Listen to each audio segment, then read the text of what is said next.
It's not very far away. I'm going to come forward a bit. Sorry, it picks up your voice, don't worry, James. Oh, my booming voice. Sorry. Right, if you want to take it away, Sean. Dun, dun, dun, dun, dun, dun, dun, dun, dun, dun, dun, dun, dun, dun. Just a short one today. Yeah, just a short one. Usually you go on a bit. Alright.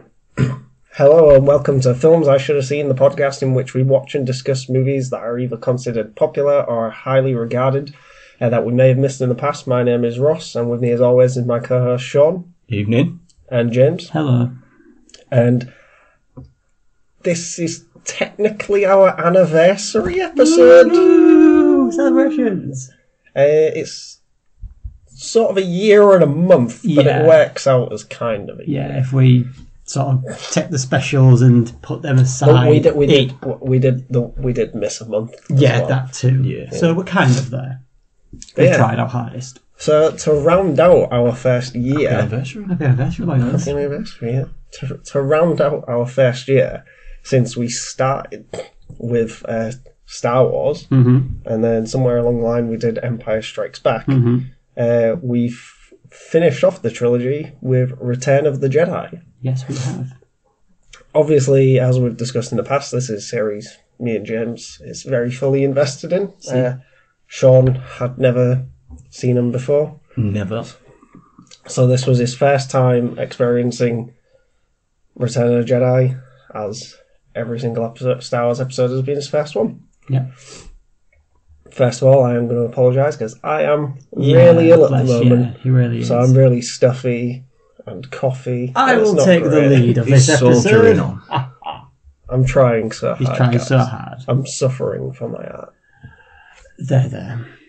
So the consensus previously, if I remember correctly, is Sean enjoyed Star Wars. You preferred Empire? Yes. Yeah, I think you did. Yeah. Because I do remember you saying that you preferred, like, obviously, because they improved on, like, the lightsaber battles. Yeah, and the stuff. combat and the action combat, and things like that. So what did you think... Actually, no. Before we get to you, I think this is my least favourite of the original trilogy. See, I said this last time around, and I said I think this is my favourite of this. You trilogy. think it's your favourite? Yeah. Okay, why do you think it's the best?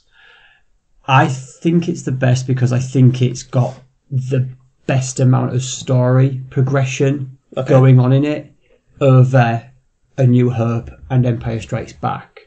I think the story arc that we get at the end when Luke is with Vader and the Emperor, I think the storytelling is really, really done really, really well there. I think everything that happens with Han and Leia and Chewie off on Endor is really, really good. And I even think the opening part where we're all on Tatooine with Jabba, I even think that's really good.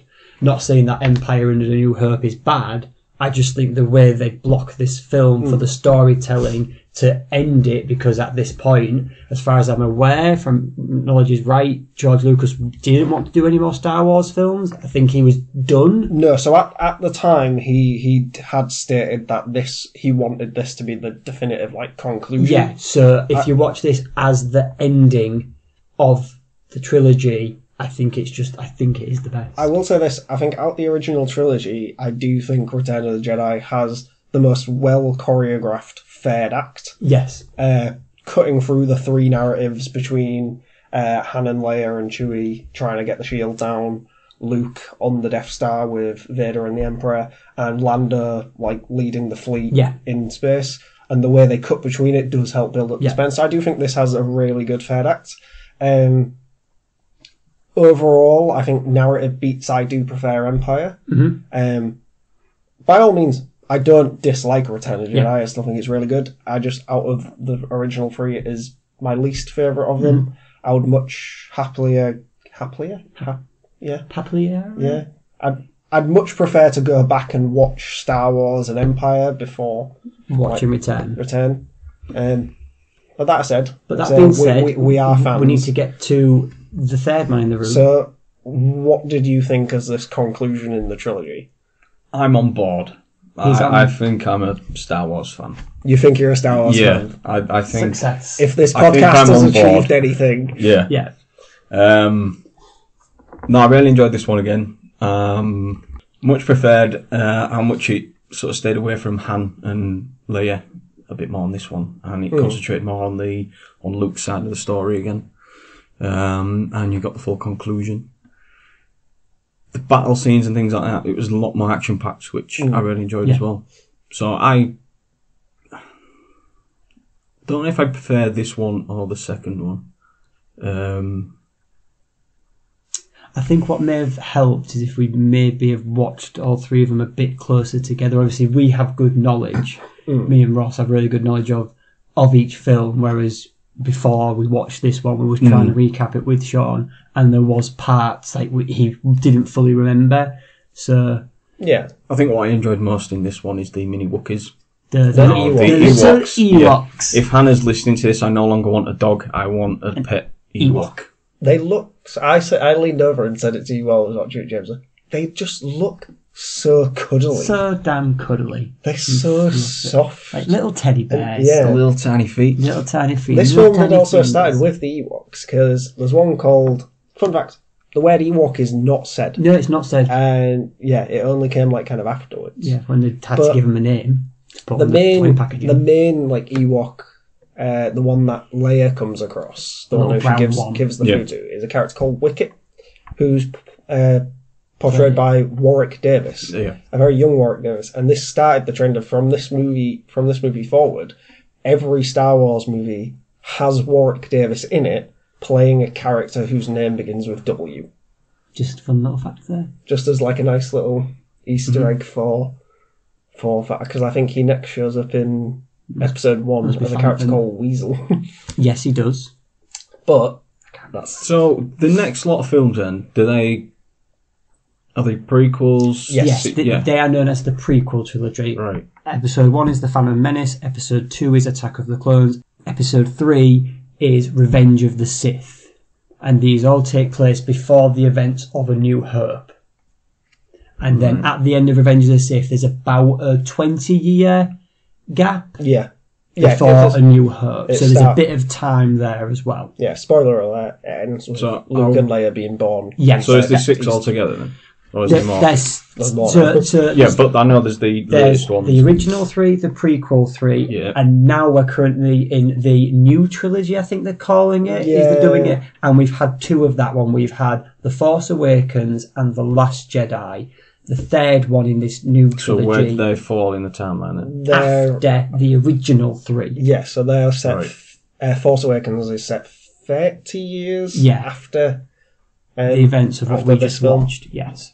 Right. But just to confuse you a little bit more, in between the original 3 and the prequel 3, they're currently filling that 20 years or so, currently Disney are, with new films, and they're doing them as a Star Wars story. Yeah, so just kind of like one-off films. Is that what the Han Solo one is? So that's what the Han Solo one is. That's what the probably the better of the 2 Rogue There's no One. Probably about it. No, probably. But I did think as we was watching this, I did think, should we have started with Rogue One? No. No, do you not think? No, I think if we're doing these, we're doing them in release order. Okay, fair enough.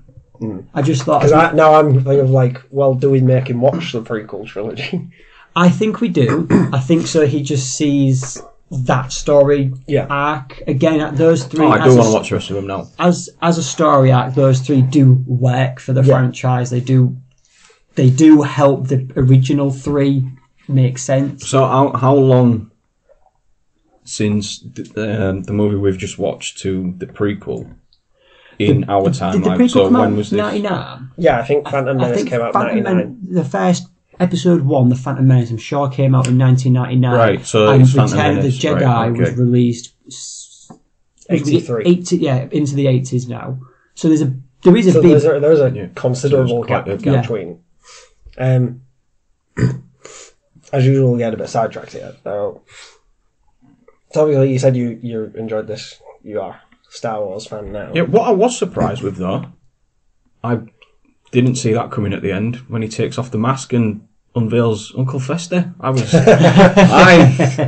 wasn't expecting that. I didn't know he popped up. There's plenty of things we can say about this. So with the reveal at the end when Luke takes Vader's helmet off, Throughout all 3 films, the guy inside the suit was an actor called David Prowse. David Prowse. Yeah. Who, way back in A New Hope... You will remember David Prowse better as the name. Green Cross Curd Man? Beg your pardon? No. Yeah? I've got that I right. thought you were going to say Green Goblin then. I thought you were going to say Green Goblin. I was like, I'm pretty certain that was Willem Dafoe. Anyway, so David Prowse plays the body of Vader. James L. Jones does the voice. David Prowse is not the man's face we see. I can't remember the actor's name I'll have to look him up. But David Prowse was also not told that he was not going to be the face of Vader. He had read the script. He knew that this unveiling scene happened. They did not tell him. In fact, they filmed that scene in secret without him knowing. So David Prowse doesn't really have a good relationship with George Lucas or the Star Wars franchise because he kind of feels like he was cheated. Admittedly, David Prowse isn't exactly the best actor, so that's probably why they didn't go with him. But I can understand why he feels a bit jaded. But then I see from their point of view it probably works as well with the disfigurement and this. When was this one? 83. 83. Prosthetics and things was a bit better than It would all been practical effects back at then. Oh yeah, it was practical. Except what you may not notice, because George Lucas is infamous for every time there was a new release of the films, he would edit stuff. I think this, out of the original trilogy, is the worst offender for terrible CGI. Yeah, there's some bad bits in there. Specifically the scene in Jabba's palace with the band. Yeah, the band, the Sarlacc pit's not great either. There is some things that he added which actually do kind of help. Spoiler alert, the reason Anakin looks like that is he got burnt. Yeah. The original actor had eyebrows, so when re-releasing it, Lucas was like, right, well, all of his hair follicles will have been burnt off, so he went and digitally removed the eyebrows, which I think fine. Yeah. Another fun thing of the bit in Jabba's palace where there's an alien race called Twi'leks, or Twi'leks, however you want to pronounce it, before Leia becomes like his slave, you know, the green dancing girl with like the head tentacles. In the original cut of the film, she just gets dropped into the Rancor pit, and you just kind of see everybody just watches. 15 years later, for the DVD re-release, I believe it was. Probably. He added the scene with where you actually see her fall into the pit, and when she starts screaming when the Rancor is released. That was a completely new scene that they filmed and just got the same actress back 15 years later. Yeah. I think that fits in there really well. If you didn't know it wasn't there, meant to be there, it doesn't stand out. No, it didn't. So go on, other bits that you liked from this one then. I think I touched upon it, the combat scenes. Yeah. They were much better. Yeah. I think you notice the difference in quality from the first one. Yeah. So I enjoyed that a lot more. Yeah. How did you feel? I think the storyline ended well as well. How did I feel? How do you feel about a green lightsaber? So in the Star Wars world... Yeah, I was just about to say I didn't notice the colour difference. Yeah. That originally it was a blue one that Luke was using. In A New Hope and with Empire Strikes Back, it's a blue lightsaber. Yeah, in this I can't one, it's a remember green. that. So this is my nice little nugget of Star Wars nerdy knowledge that I always like to hold on to. In the Star Wars universe, each colour lightsaber actually represents something. Red obviously is for the Sith. It's a powerful colour. It's a dark. We associate with the dark I think side. in lore they've changed it as well. Like the reason the sabers are red is because they're like unpurified kyber crystals or something like that. Possibly. So they are meant to be a bit I'm not stronger. sure. But blue lightsabers are generally considered to go with the Jedi Guardians. And they're mainly combat focused people who fight with the lightsaber, and blue is just considered a strong defensive colour. Green goes to the consulars. They're supposed to be more diplomatic.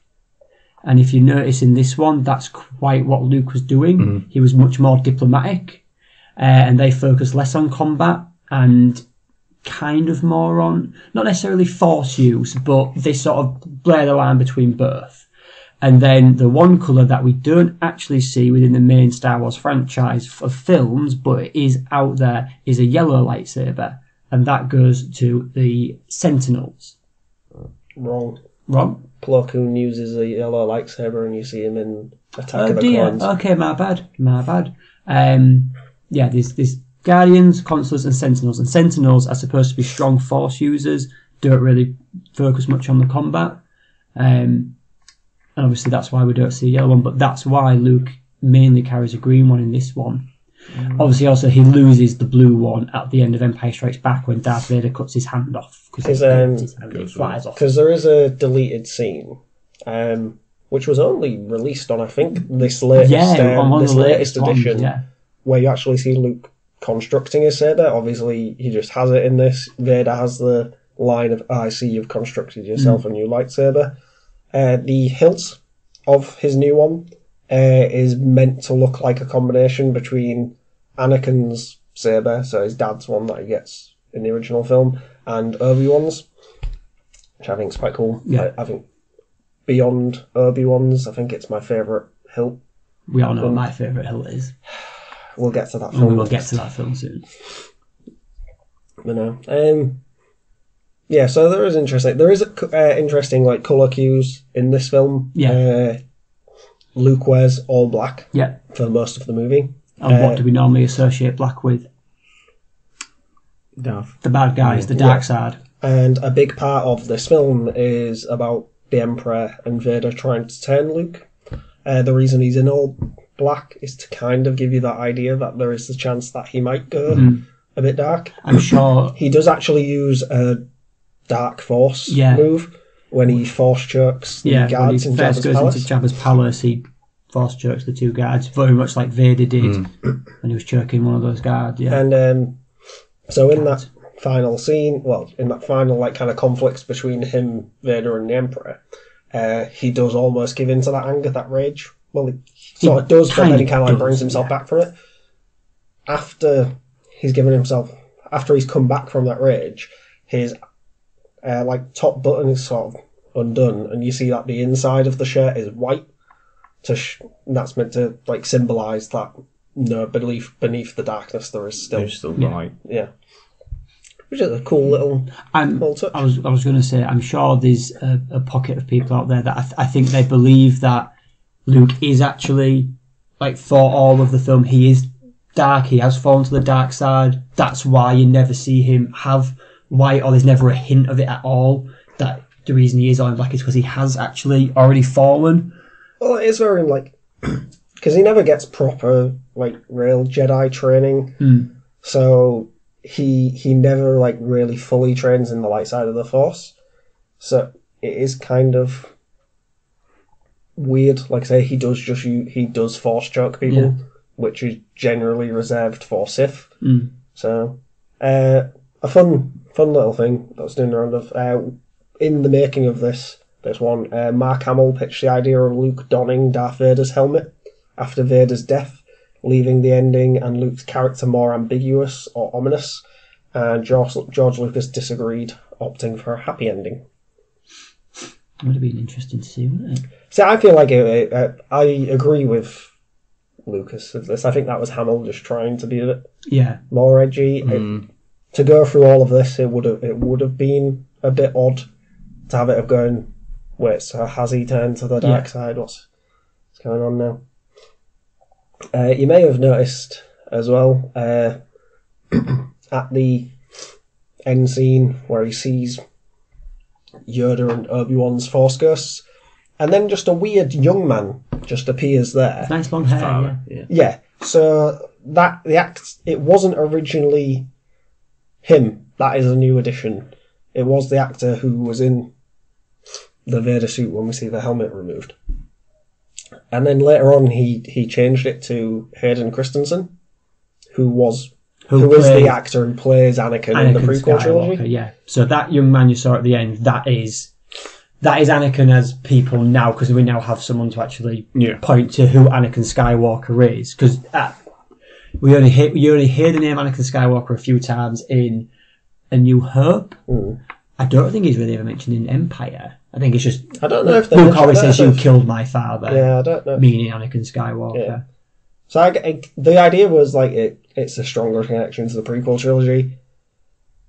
Still, kind of makes no sense because he turned to good at turned to good at the end, but he still died an old man. Yeah. So in reality, when you look at Yoda was there and Obi-Wan was there, Obi-Wan's and that still was his age when he's he- still old yeah. man. So in theory, it should be old man. I mean, do they get to choose? Because if not, why wouldn't Obi-Wan be like, "Hey, I want to be Ewan McGregor I want to be again." you, but hello there.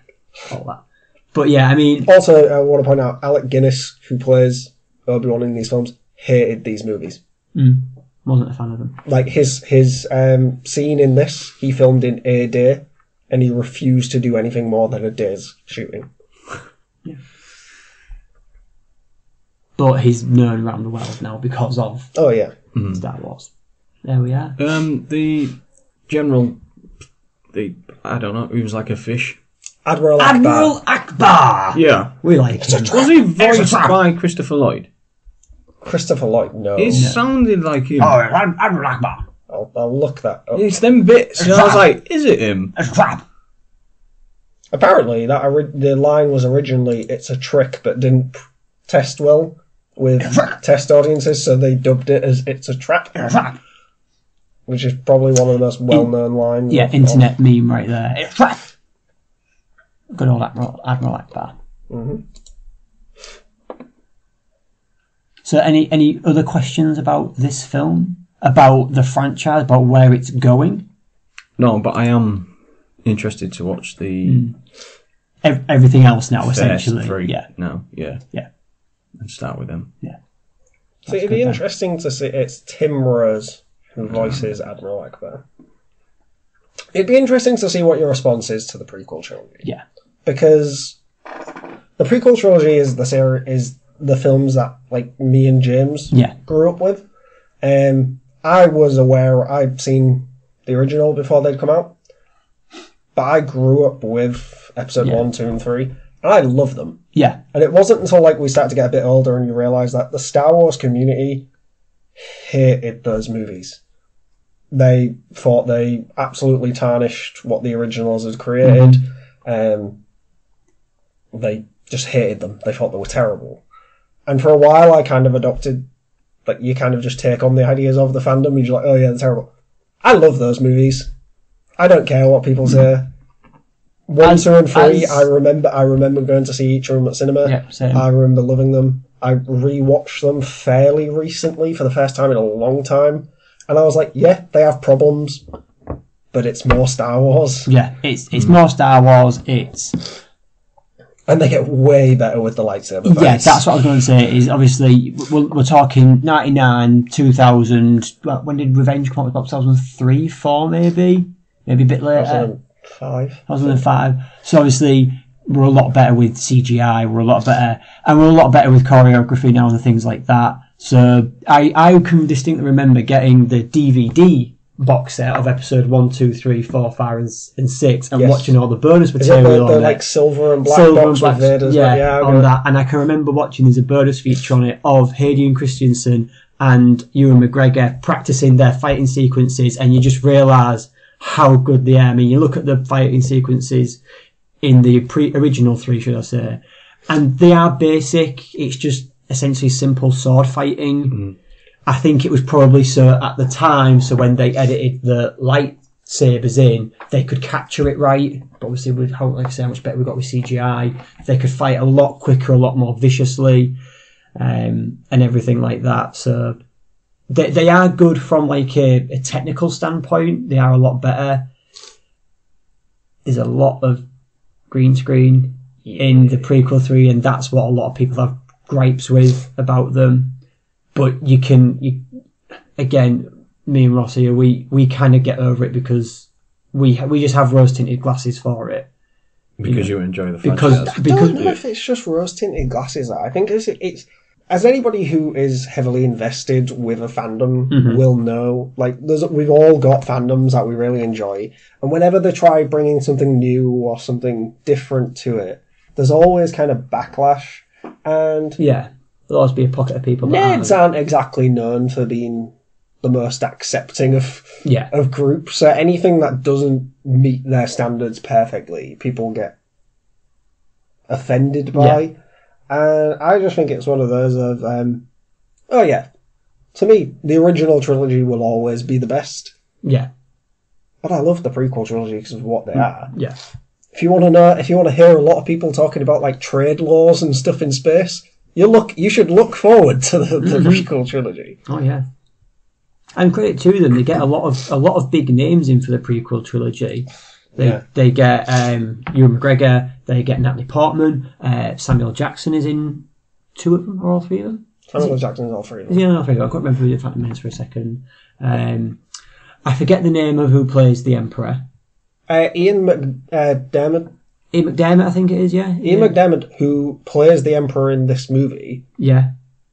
But because they just made him look older in this, when it came to doing the prequel trilogy, there was like, we'll just get him back. Makes sense. He's back to reprise his role. Anthony Daniels. Arguably, he is, as much as the prequel trilogy is the story of Anakin Skywalker, I would argue the second main character is the Emperor or Chancellor Palpatine, as he is known through the prequel. Yeah.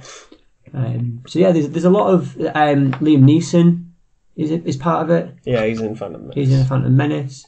There's lots of big names. So clearly they got all these actors on to be part of this trilogy, the new trilogy, the prequel trilogy. Yeah. So there was obviously a lot of belief there that it was going to work. Yeah.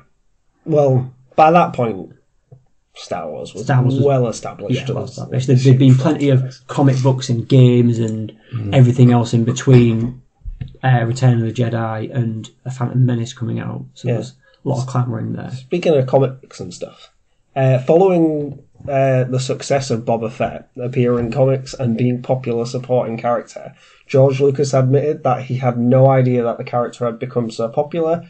He mentioned that if he had known, he would have given the bounty hunter a more memorable death scene. Lucas even considered adding a shot of Boba Fett escaping the Sarlacc for the 2004 DVD release. Ultimately, he decided against it as he did not want viewers to be distracted from the intended storyline. I think Boba Fett is a hilarious character because on the surface he is known as this like badass. If you just watch the films, he does nothing and then dies like a chump. Yeah. He gets hit in the back and bangs his head. Falls into a pit. He doesn't even get like beaten in combat. Han Solo turns around, accidentally activates his jetpack. He goes flying into the side of the sail barge and dies. Yeah. But he's supposed to be one of these galactically renowned bounty hunters. And he's hunted people down, all this kind of stuff. And because I've seen a lot of fandom for him because there's a lot of t-shirts with his helmet and things like that. But cool design. Yeah, and he looks awesome, and people look. To me, he's not a huge part of the franchise, but But there you go. You will get to see his dad. Yes, in the prequel trilogy. Who, Jango if Fett. you just take it on the films, Jango Fett is a way better character than Boba Fett. Yeah. Yeah, there's all of this expanded stuff. There's comics, there's TV series, there's video games. Like I say, there's books, which do expand Boba Fett and do make him out to be this badass that people believe him to be. If you just watch the films, he is hilariously bad as a character. He's just a standout-looking character, and then something funny happens to him. I feel like we've not talked about the film a lot. I feel like we've talked about just the Star Wars franchise a lot, which is good because obviously Sean is into it now, so he's looking ahead to what's to come. But to bring it back to the film, I don't really remember, especially in any of the original trilogy, like that scene at the beginning where it's all in Jabba's palace is really long. Yeah. It's a really long scene, and that's what I quite like is that those scenes at the beginning are quite long and they stay in a place. Then when it gets to the end, it quickly cuts between what's happening on the Death Star, on Endor, in the space, and And when you think about it, all the stuff with Jabba takes a long time of the movie. It's a big chunk of the movie. I think it's about 40 minutes. And is ultimately inconsequential in terms of the grander plot. Yeah. It is literally just a way it's just them getting hand back, yeah. Did Jim Henson have a hand in some of the puppets then?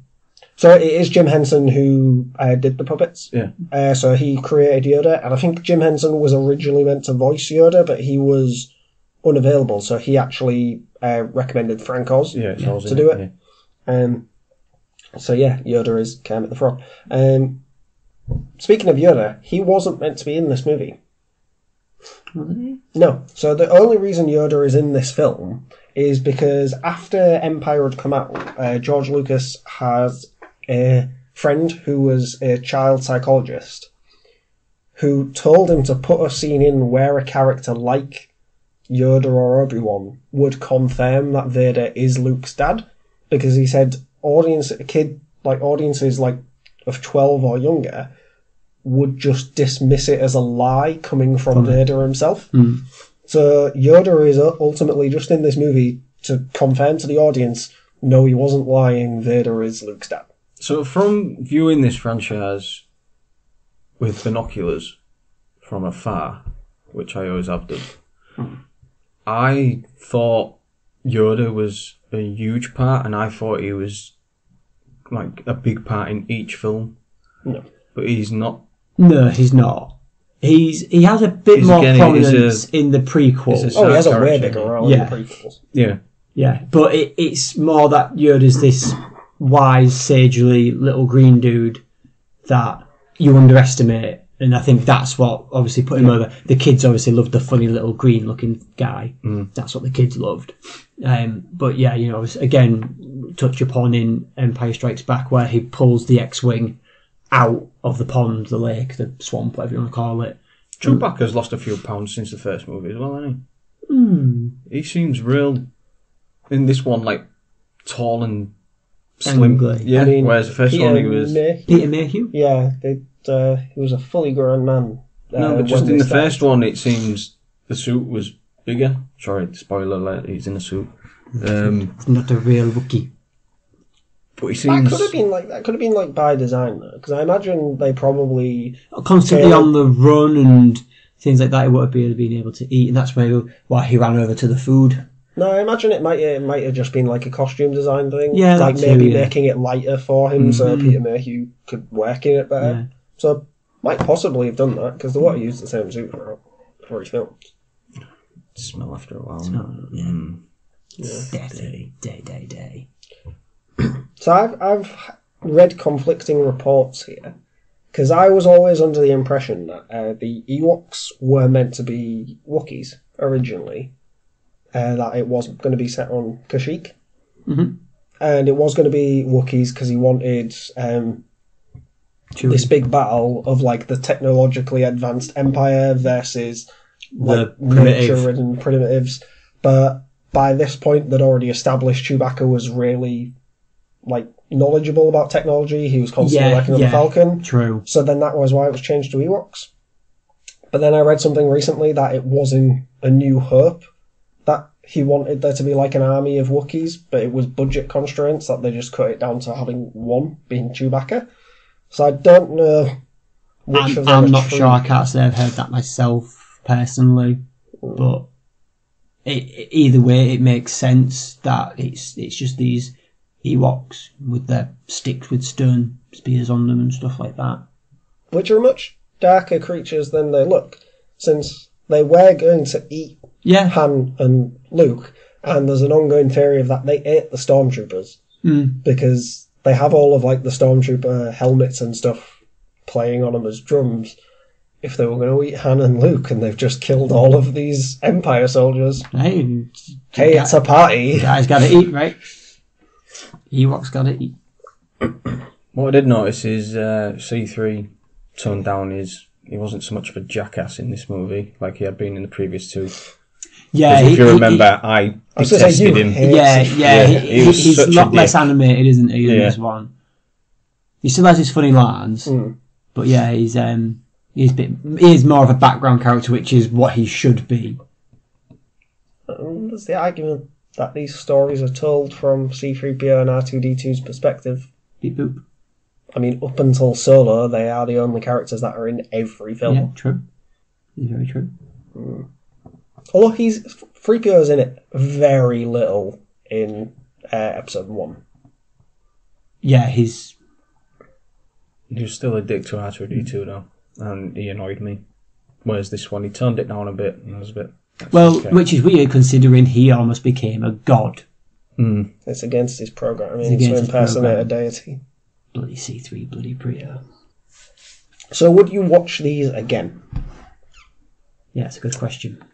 I think what you should do... Yeah, I want to watch the others. I need to watch the rest of it, I think, and up until these new ones as well. Yeah, I think... But I would go back and watch maybe worthwhile is when we have done like the prequels and whatever, just like go back and watch them in like a condensed period. Not saying like all 3 in a day or whatever, but try and watch them as back to back as you can, so that the story is all there, and you might pick up on things and notice things and throw in things like Rogue One and stuff like that. See, I don't know if Hannah's watched them. So now that you have a bit of knowledge, you can... It's maybe a case of buying the full box set and saying, right, we'll start from the beginning and work our way right the way through. Fair enough. No, that's good. I'm really glad you enjoyed them. I think I said this in like the first episode that we did. That my biggest worry is we watch these and you'd be like, nah, the crap. Don't get why people like them. So I think I was worried myself. Yeah. But I'm still confused why Spock still hasn't shown up yet. Is that in the later ones? Or... Well then, you just enraged the entire internet. Yeah. So we're shutting this podcast down. I think that's what I was worried about. I have seen clips of Star Trek and things like that, and I was a bit like, is it going to be like that? But no, it's... I think it's the characters and things like that, like the Wookiees and the Ewoks and all these little side characters that come into it. I think that really makes it. I think, the characters that do, obviously you've got your main trio, which is Luke, Han, and Leia. I think by this film, those 3, and especially the actors, have like built up a camaraderie and like they come across as like when Luke and Han are talking, they come across as like genuine friends who have been through this.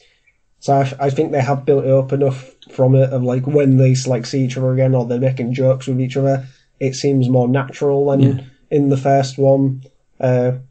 Which, to be fair, that's like the first time the characters have met, so it kind of makes sense. But no, I think they do have a really good on-screen chemistry with each other by this one. Even, like, hats off to him, because Peter Mayhew doesn't get enough credit for playing Chewbacca. He doesn't get any actual dialogue. Yeah. I do think Peter Mayhew and Harrison Ford have a really good on-screen chemistry as Han and Chewie. Yeah, I agree. Peter Mayhew does fantastically good. and you know exactly the full range of emotion of what he's trying to say, and little things like when Han's just come out of carbonite and he's thrown in the same cell and he just strokes his hair. He's got his one hand and just stroking him, like you get that. Yeah, because it comes through. It's no secret that Harrison Ford isn't the biggest fan of being associated with these films. Yeah, he's never like hated them as it. But out of characters he's known for, Han Solo isn't one of his favourites. No. But from what I've understood, him and Peter Mayhew have always had a pretty good friendship. Like those two seem to like really get along. It reminds me of Pratt's character in Guardians. That's the sort of character I see. Yeah. And I like that character. That scoundrel, that lovable rogue, trouncing across the galaxy. They're very similar characters. Yeah. Well, I think it's probably really obvious that when they were doing Star-Lord for the MCU, they were probably going, we want you to be a Han Solo type character. Yeah. And he does it well. Weird bit of the trilogy, though, is, spoiler, when Leia discovers she's Luke's sister. She says, I think I've known all along. then why was you snogging his Yeah. So, Mark Hamill's a handsome man. this is something I thought about when I was watching it. It's like, did you know that, or was that a revelation for you watching it? I didn't know that. You didn't Okay, know- he was looking for your And how did you react? Did it make you surprise you? Did it not make you jump? But no, it was until he said, and then there's your sister, and then it was like, oh, because the penny there's dropped, and it there's was a a bit small hint in Empire Strikes Back. Yeah, when he says there is another. Yeah, when Luke leaves Dagobah to go help Han, Leia, and Chewie, and the X-Wing takes off, and Yoda's sat there, and the screen sort of goes dark, and he looks up and he goes, no, there is another. It's a small hint then that there's another Skywalker, but I don't think a lot of people really pick up on it. I don't remember picking up on it when I was young. But then it all makes sense, because when Luke at the end speaks to her, and she's like, we have to go back for him. Yeah. But again, like, I don't even think at that point I made the connection that they're family. I think it is one of the it is probably the big one that a lot of people have accused Lucas of like coming up with last minute. I would say there's enough evidence to suggest that he did lay the groundwork. Yeah. Which, if he did plan this all along, it does make the kiss weird. Yeah. But at least they only kissed. Yeah, they're just close family, that's all it is, right? Like I said to you while watching it, you just know that Han brings this up at like family parties. Yeah. It gets a Hey, bit do too you remember drunk. that time you tried to make me jealous by snogging your brother? Yeah. Son, you're oh, he snubbed you. You dirty. Just like that. Sounded nothing like Han Solo then. I wasn't going for it. No. But I'm happy that you're invested. You've watched these three, and I will watch the rest. And he's going to watch the rest. So they're not going to be podcasted. They did. So I can watch them. I'm asking for permission. I think what we should do is... Should we then, instead of doing them as an episode each, you just watch them and we'll do the prequel trilogy as an episode? Yeah. Rather than doing it a film at a time. Yeah, that's probably a good idea. You watch the prequel 3 as you wish, but I think we should... Let me know when you're doing it, though, because I will rewatch them. Yeah, same. So, but I think we should do Rogue One as an episode. Okay. Because... Anyway, this is technical talk. We can save for after. Yeah. Right. This episode is going on quite a bit. It's coming close to It's a Wonderful Life. Right, we'd say we can't get into that length anymore. No. Really glad you enjoyed it. I love these movies every time we watch them. So doing them on this and having an excuse to go back and watch them worked for me. Yeah. The fact that you now consider yourself a fan is a bonus. Yeah. So I'm really happy about that. I hope there's an Ewok pop, because I want an Ewok pop now. I think there probably will be a Funko. The Sony Star Wars pops. Anywho, yeah. So that was a success. Yay. Woohoo, high five. Shut the podcast down now. Oh, yeah. Mission completed. Right. I'm just waiting for you. Chewbacca's still not done it yet. That'll do. On that note. Yeah, alright then. Right. Well, goodbye from me. Goodbye from me. Bonsoir. Bon ami. See ya. Okay, that'll do then, I suppose.